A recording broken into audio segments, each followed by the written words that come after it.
अस्सलाम वालेकुम स्टूडेंट्स, क्या हाल है। अच्छा जनाब, आज ये एक छोटी सी आप लोगों के सामने प्रेजेंटेशन मौजूद है। Kaif 6 MFA managerial and financial analysis के स्टूडेंट्स से मैं मुखातिब हूँ। और इस छोटी सी प्रेजेंटेशन में मैं अपना कुछ जिक्र करूँगा, कुछ आप लोगों को जो है वो MFA के बारे में बताऊँगा कि किस तरह से ये पेपर पढ़ना है। इसके पासिंग रेशो की डिस्कशंस होंगी और फिर आपसे क्वेश्चन एंड आंसर्स लिए जाएंगे। सबसे पहले आज की जो चीज़ें हमें डिस्कस करने हैं, उसमें से सबसे पहले हम ये डिस्कस करेंगे कि इंट्रोडक्शन टू द इंस्ट्रक्टर। मैं आप लोगों को अपना एक इंट्रोडक्शन दूंगा ब्रीफ सा। ठीक है जी। सेकंड चीज़ जो हम डिस्कस करेंगे, इंट्रोडक्शन टू द इंस्ट्रक्टर के बाद सेकंड चीज़ जो हम इंशाल्लाह आज डिस्कस करेंगे वो है हमारे पास मैनेजरियल एंड फाइनेंशियल एनालिसिस के पेपर का इंट्रोडक्शन, कि आखिर इस पेपर में क्या है और इसके क्या कंटेंट्स हैं। सब्जेक्ट के कंटेंट्स पे बात करेंगे, paper pattern and pass percentages पे बात करेंगे। अच्छा, अब मैं आपको सबसे पहले अपना अगर इंट्रोडक्शन दे दूं बड़ा ब्रीफली।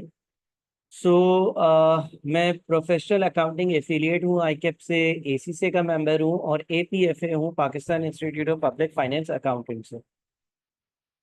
डिस्टिंक्शंस, मैं एज अ स्टूडेंट, जब मैं स्टूडेंट था तो मैं खुद पाकिस्तान टॉप एसीसी एफिलिएट था और मेरे मल्टीपल नेशनल पोजीशंस हैं इन एसीसी एंड सीए एग्जाम्स। इसके अलावा भी बहुत सारी क्वालिफिकेशंस और सारी चीज़ें हैं, लेकिन वो आई गेस इतनी ज़्यादा रेलेवेंट नहीं है। हम थोड़ा सा फोकस्ड रहते हैं चीज़ों पर। टीचिंग एक्सपीरियंस की अगर बात करूं तो 10,000 प्लस स्टूडेंट्स अभी तक अल्हम्दुलिल्लाह पिछले 13 साल में बासानी पढ़ा चुका हूँगा। सीए, एसीसीए, आईसीएमए, पिफा, O levels, A levels. CA के तकरीबन मोरलेस 8-10 इदारों में मैंने जो है वो टीचिंग करी होगी। एसीसीए, सीए, आईसीएमए, पाकिस्तान के मोरलेस सारे ही इंस्टीट्यूट्स में मैं पढ़ा चुका हूँ। कराची के, सॉरी, कराची के स्पेसिफिकली। और अब जो है वो रिमोटली बहुत सारे दूसरे शहरों में भी पढ़ा रहा हूँ, लेकिन प्री कोविड अगर बात करें तो कराची के मुख्तलिफ जितने भी कॉलेजेस हैं उधर मैं पढ़ा चुका हूँ। अच्छा, मेरे बहुत सारे स्टूडेंट्स की जो है वो नेशनल पोजीशंस आती रही हैं, ग्लोबली भी आती रही हैं। ग्लोबली मैं जो है वो एक प्लेटफॉर्म के ज़रिए इसी से पढ़ाता हूँ, और इसके अलावा नेशनल पोजीशंस भी बहुत सारी मेरे स्टूडेंट्स की इवन सीए के सब्जेक्ट्स में भी आई हैं। अ, एक स्पेसिफिक बोर्ड है, जाहिर है उसका मैं नाम नहीं ले सकता, लेकिन उसका जो सिलेबस रिव्यू है उनके पैनलिस्ट में मैं शामिल था। एक स्पेसिफिक बोर्ड की बुक रिव्यू भी मैंने करी है। और मेरा जो प्रोफेशनल एक्सपीरियंस है, यानी कि अपार्ट फ्रॉम टीचिंग, वो 2012 से 2016 E&Y, अर्नेस्ट एंड यंग में, जिस तरह से आप लोग अपनी ट्रेनिंग करेंगे इस तरह से मैंने अपनी 2012 से 2016 में EY में, अर्नेस्ट एंड यंग में ट्रेनिंग भी करी है। अच्छा, सब्जेक्ट के इंट्रोडक्शन की तरफ चले जाते हैं। तकरीबन तकरीबन 2-2.5 साल पहले, 3 साल पहले ये सब्जेक्ट ऐड हुआ। ये कंपैरेटिवली एक नया सब्जेक्ट है। ऐसा सब्जेक्ट पहले मौजूद नहीं था। ठीक है जी, ऐसे इस तरह का जो सब्जेक्ट है वो पहले कोई मौजूद नहीं था, कि जिसमें कुछ एरिया आपका थियोरेटिकल हो और कुछ कंप्यूटेशनल एरिया हो। इस पेपर की खास बात यह है कि इसमें थ्योरी भी मौजूद है और इसमें कंप्यूटेशन भी मौजूद है। मोरोलेस 50% मार्क्स आपके थ्योरी के एरिया के होते हैं, मोरोलेस 50% मार्क्स आपके कंप्यूटेशन के एरिया के होते हैं। और इसीलिए इस पेपर का पासिंग रेशियो बहुत ज़्यादा है, क्योंकि अगर कोई बच्चा थ्योरी में अच्छा है तो वो थ्योरी में बहुत अच्छा परफॉर्म कर लेता है। कंप्यूटेशन में अगर एवरेज भी कर लेता है तो वो पास हो जाता है। इसी तरह से अगर एक बच्चा कंप्यूटेशन में बहुत अच्छा है तो वो कंप्यूटेशनल एरिया में बहुत अच्छा परफॉर्म कर लेता है, और थ्योरी में वो एक मैनेज कर कर चीज़ें चलता है तो वो भी पास हो जाता है। इस पेपर में इफेक्टिवली कंप्यूटेशन और थ्योरी दोनों चीज़ें शामिल हैं। दोनों चीज़ें जो है वो मोर और लेस इक्वल ही शामिल हैं। थ्योरी में मेनली क्या कवर होता है, कुछ ऐसे टॉपिक्स हैं जो जो थ्योरी में मेनली कवर करे जाते हैं। सबसे इम्पॉर्टेंट चीज़ जो है वो है pastel analysis, political, economic, social, technological, legal and environment. यह हमारा पेस्टल एनालिसिस होता है जिससे हम एक बिजनेस के एनवायरनमेंट की और इंटरनल और एक्सटर्नली मोर और लेस दो तरह की हम चेकिंग करते हैं, टेस्टिंग करते हैं। और पेस्टल एनालिसिस एक एक्सटर्नल फैक्टर्स को चेक करता है कि politically, economically, socially, technologically, legally और एनवायरमेंटली एक इम्पैक्ट क्या होगा एक ऑर्गेनाइजेशन पर, एक इदारे पर, जो कहीं किसी जगह पर ऑपरेट कर रहा है। दूसरा जो एरिया थ्योरी में मेनली कवर होता है या बहुत ज़्यादा नज़र आता है वो है स्वॉट analysis, which is strengths, weaknesses, opportunities and threats. इस एरिया की बहुत ज़्यादा टेस्टिंग होती है। एक आपको सिनेरियो दिया जाता है और आपने बताना होता है कि उस कंपनी की क्या स्ट्रेंथ्स हैं, क्या वीकनेसेस हैं, अपॉर्चुनिटीज़ क्या हैं, थ्रेट्स क्या हैं, और उनको कैसे एड्रेस करना है। किस तरह से स्ट्रेंथ से फ़ायदा उठाना है, किस तरह से वीकनेसेस को छुपाना है, किस तरह से अपॉर्चुनिटीज़ को क्लेम करना है, और किस तरह से किसी थ्रेट से हमें बचना है। एथिकल डिसीजन मेकिंग के कुछ मॉडल्स हैं कि एथिकल डिसीजंस कैसे लिए जाते हैं, वो इस पेपर में कवर होते हैं। उसके बाद हम आ जाते हैं कंप्यूटेशनल एरिया पर। अच्छा, थ्योरी एरिया इसके अलावा भी कुछ है, लेकिन मेनली ये तीन ऐसे एरियाज हैं जिससे आपका पेपर जो है उसमें कुछ ना कुछ एरिया रिफ्लेक्ट हो रहा होता है, आ रहा होता है। कंप्यूटेशनल एरिया की बात करते हैं तो उसमें फाइनेंशियल मैनेजमेंट से रिलेवेंट एरिया है, which is includes cost of capital, investment appraisal and foreign exchange risk management. अच्छा, यहाँ पर ये बात याद रखिएगा कि ये वाले जो पर्टिकुलरली पेपर है ना, ये आपके सीए फाइनल के यानी कि सी फैप के पेपर्स की बुनियाद बनाता है। सी फैप में आप दो पेपर्स पढ़ते हैं, एक एसपीएम है जिसमें आपका ये थ्योरी वाला एरिया जो है इसकी कॉम्प्लेक्स मैटर्स की टेस्टिंग होती है, और एक आपका बीएफडी यानी कि बिजनेस फाइनेंस डिसीजन का पेपर है। और बिजनेस फाइनेंस डिसीजन के पेपर में ये वाले जो कंपोनेंट्स यहाँ पर मैंने लिखे हैं, कॉस्ट ऑफ कैपिटल हो गया, इन्वेस्टमेंट अप्रेजल हो गया, फॉरेन एक्सचेंज रिस्क मैनेजमेंट हो गया, ये काफ़ी टफ तरह से पूछे जाते हैं। सो इफेक्टिवली इस पेपर में दोनों चीज़ें शामिल होती हैं। इफेक्टिवली ये पेपर आपको सी फैप के पेपरों की एक बेसिक तैयारी करवा रहा है, यानी कि फ्लेवर दे रहा है कि उसमें क्या क्या है, और उसको आपको बुनियादी तौर पर ये कवर करवा रहा होता है। फिर बजटिंग एरिया, बजट्स कैसे बनाने हैं। वर्किंग कैपिटल मैनेजमेंट एक टॉपिक होता है जिसमें हम ये देखते हैं कि करंट एसेट्स, करंट लायबिलिटीज को किस तरह से मैनेज करना है, रिसीवेबल से कितना उधार लेना चाहिए, क्रेडिटर्स को से जो है वो कितने टाइम बाद, रिसीवेबल्स को कितना उधार देना चाहिए, क्रेडिटर्स को कितने टाइम बाद पैसे पे करने चाहिए। इस तरह के डिसीजन यहाँ पर इंक्लूडेड होता है। फर्दर इस पेपर के अगर पासिंग रेशियोज की बात करें और मार्क्स डिस्ट्रीब्यूशन की बात करें तो ये आईकेप के कुछ रीसेंट अटेम्प्ट के 5 अटेम्प्ट के रिजल्ट्स हैं। आपके पास सेक्शन ए एक सेक्शन आता है जिसमें आपके पास 15 मार्क्स के सवाल होते हैं, 15 मार्क्स के आपसे एमसीक्यूज पूछे जाते हैं। ये एमसीक्यू सिनेरियो छोटे छोटे सिनेरियोज होते हैं। एमसीक्यूज आपके पूरे पेपर में से कहीं से भी पिक कर कर आ सकता है। साथ में उसके बाद आपके पास सेक्शन ए में कुछ शॉर्ट क्वेश्चंस होते हैं। अच्छा, अगर हम शॉर्ट क्वेश्चंस की बात करते हैं तो पिछली 3 4 5 अटेम्प्ट्स में आप देख रहे होंगे कि मोर और लेस 35 से 40 मार्क्स के ये शॉर्ट क्वेश्चंस आपसे पूछे जाते हैं।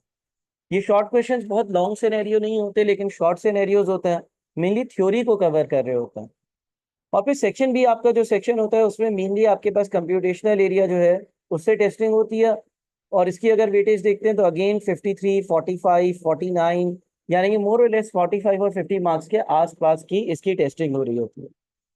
अच्छा, इस पेपर का पासिंग रेशियो जो है ना वो बुरा नहीं है, इस पेपर का पासिंग रेशियो कंपैरेटिवली अच्छा है।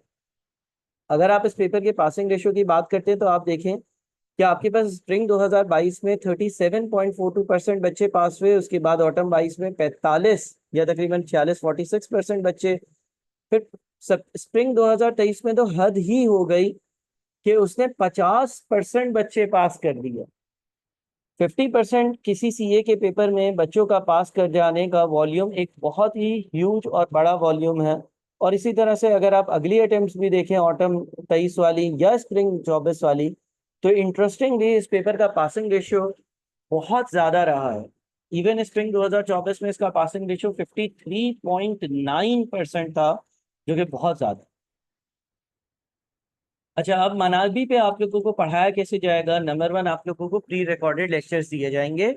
आप लोगों के पास यूजर आईडी पासवर्ड मौजूद होगा, आप उससे लॉगिन करेंगे। वहां पर आपके पास प्री रिकॉर्डेड लेसन्स आ रहे होंगे, प्री रिकॉर्डेड लेक्चर्स आ रहे होंगे। उन प्री रिकॉर्डेड लेसन्स को या प्री रिकॉर्डेड लेक्चर्स को आप कवर कर रहे होंगे, आप देख रहे होंगे, और आप देखते देखते अपने नोट्स बना रहे होंगे, हैंड आउट्स बना रहे होंगे। ठीक है जी। यानी कि जो लास्ट डे पर आपने रिवाइज करना है, नोट पैड में आप नोटिंग्स कर रहे होंगे। साथ में आपको समरी नोट्स दिए जाएंगे हर सिलेबस एरिया के, ताकि आप आखिरी दिन बैठकर अपनी तैयारी को रिवाइज कर सको। जाहिर है एक दिन में आप 400 या 500 पेजेस का रजिस्टर जो है वो पूरा गो थ्रू नहीं कर सकते, लेकिन अगर उन्हीं चीज़ों को समराइज कर दिया जाए तो वो आपके लिए कवर करना बड़ा आसान है। साथ में आपको कुछ प्रैक्टिस मटेरियल दिया जाएगा। ऑल्दो आईकेप की अब 6 अटेम्प्ट हमारे पास मौजूद है, यानी कि 1800 मार्क्स हमारे पास मौजूद है जिसे हम प्रैक्टिस कर सकते हैं। और इसके अलावा भी बहुत सारा मटेरियल पोर्टल पर ऑलरेडी अपलोडेड है जो मैंने प्रैक्टिस मटेरियल निकाल निकाल कर अपलोड किया है। लेकिन फर्दर अगर कोई प्रैक्टिस करना चाहे तो वो प्रैक्टिस मटेरियल भी आपको दिया जाता है। वीकली एक लाइव क्लास कंडक्ट किया करूंगा मैं, ताकि आप लोगों के जितने मसले हैं वो सुन लूँ, आप लोग ट्रैक पर हैं ये चीज़ इंश्योर कर लूँ, आप लोगों को कोई प्रॉब्लम तो नहीं है ये चीज़ देख लूँ। व्हाट्सएप ग्रुप होगा फॉर स्टूडेंट क्वेरीज, यहाँ पर स्टूडेंट्स अपने मसले मुझसे पूछ सकेंगे। टॉपिकल असाइनमेंट्स दिए जाएंगे आप लोगों को जो आप सॉल्व कर सबमिट करोगे। हर टॉपिक के एंड में एक टेस्ट भी कंडक्ट होगा जो आप लोग कर कर और सबमिट करेंगे और फिर हम उसको डिस्कस किया करेंगे। Mid term first week of दिसंबर में होगा। दिसंबर के फर्स्ट वीक में मैं एक्सपेक्ट करता हूँ कि आप आधा सिलेबस कवर कर चुके होंगे और हम एक मिड टर्म कंडक्ट करेंगे जो 100 मार्क्स का होगा, 3 घंटे का होगा, ताकि आपकी परफॉर्मेंस को एनालाइज किया जाए। फिर एक फाइनल टर्म या फाइनल एग्जाम होगा जो कि लास्ट वीक ऑफ जनवरी में होगा, जब आपका सिलेबस 100% कंप्लीट हो चुका होगा। तो ये कुछ मैंने ब्रीफली आप लोगों को बता दिया है एमएफए के बारे में। अच्छा, आप लोगों के लिए डेमो लेक्चर्स अवेलेबल हैं।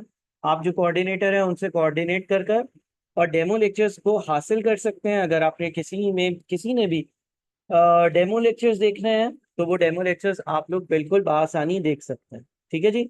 आप लोगों के पास आई बुक के कोऑर्डिनेटर का नंबर मौजूद होगा। मैं एक काम करता हूँ कि आप लोगों को जो है वो नंबर व्हाट्सएप भी कर दूंगा।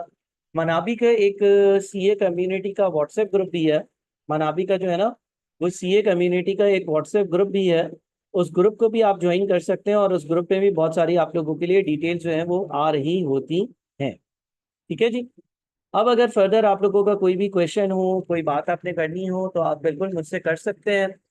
हमारे पास जो मनाबी की कम्युनिटी का ग्रुप है उस पर कर सकते हैं, या आप मुझसे इंडिविजुअली जो है मेरे व्हाट्सएप नंबर पर बातचीत कर सकते हैं, ताकि आपकी अगर कोई भी क्वेरी हो या कोई भी बात आपने पूछनी हो तो आप मुझसे क्लियर करवा दें। मैं शुरू के कुछ टॉपिक्स की लाइव क्लासेस भी इंशाल्लाह कंडक्ट करूंगा, तो उसके बारे में आपको डिटेल्स जो है वो ग्रुप पर दे दी जाएंगी। अच्छा, एक सवाल आया, sir do you suggest going through ICAP study text chapter wise? हाँ बिल्कुल। देखिए, मैं 3 चीज़ें रिकमेंड करता हूँ जो आपने फॉलो करनी है। नंबर 1, आईकेप की स्टडी टेक्स्ट। आईकेप की स्टडी टेक्स्ट आपने लाजमी कवर करनी है। नंबर 2, आप लोगों को जो है वो मैं पोर्टल पर कुछ हैंडआउट्स दूंगा, कुछ नोट्स दूंगा जो आप लोगों ने कवर करने होंगे या जो आपने रिवाइज करने होंगे। नंबर 3, जो हमारे एमएफए के पास पेपर्स हैं। सो ये 3 चीज़ें तो आपने बहुत अच्छे से करनी है और अपनी सारी हद तक प्रैक्टिस करनी है। इसके अलावा आप लोगों को अगर कोई एक्स्ट्रा मटेरियल देना होगा तो वो मैं बिल्कुल आप लोगों को प्रोवाइड कर रहा होगा। ठीक है जी। सो इससे रेलिवेंट अगर कोई क्वेश्चन है आप पूछ सकते हैं, अदरवाइज मैं यहाँ पर सेशन को एंड करूँगा, ताकि आप लोग कभी भी मुझसे जो है वो ये सेशन जब लोड हो जाए और फिर आप इसको देख रहे हो तो आप मुझसे क्वेश्चंस पूछ सकें। Thank you so much. हम इंशाल्लाह व्हाट्सएप पे बातचीत करते हैं और व्हाट्सएप पे मैं फर्दर आप लोगों से अपडेट लेता हूँ। अगर किसी किस्म का कोई सवाल है तो व्हाट्सएप पर हमारी जो मनाबी की कम्युनिटी है सीए की, उस पर ज़रूर पूछें और मनाबी के कोऑर्डिनेटर से ज़रूर कोऑर्डिनेट करें। Thank you. अल्लाह हाफिज़।